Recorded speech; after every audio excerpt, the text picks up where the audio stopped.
Cesta. Som pútnik a prichádzam k vám zďaleka. Moja cesta sa nikde nezačína a nikde sa nekončí. Lietam na krídlach nádeje. Mojím palivom je láska. Znášam sa nad pevnou zemou ako oblak, čo sa nedá vidieť ani chytiť. Je len závan vetra v tvári. Našiel som bájnu krajinu v spleti čistej energie a bublajúceho života.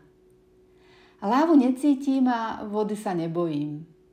Beriem na seba podobu tvora podľa tunajších zvyklostí, povolenie k pobytu a štipku prísľubu slasti k tomu.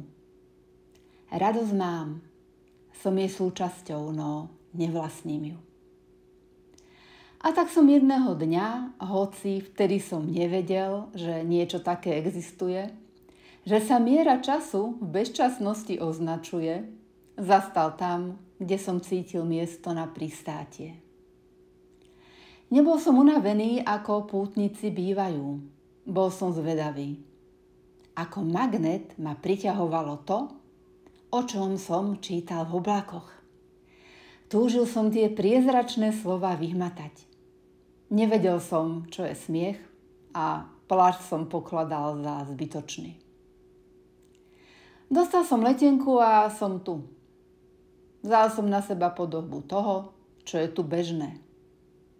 Z moty prvotnej a tak dôležitej pre život som si urobil schránku, aby ma ostatní pútnici, ktorí však prvým dotykom so zemou zabudli, čím sú, vzali medzi seba a považovali za svojho. Bolo mi jedno, v akom domčeku z kariet zaplačem po prvýkrát.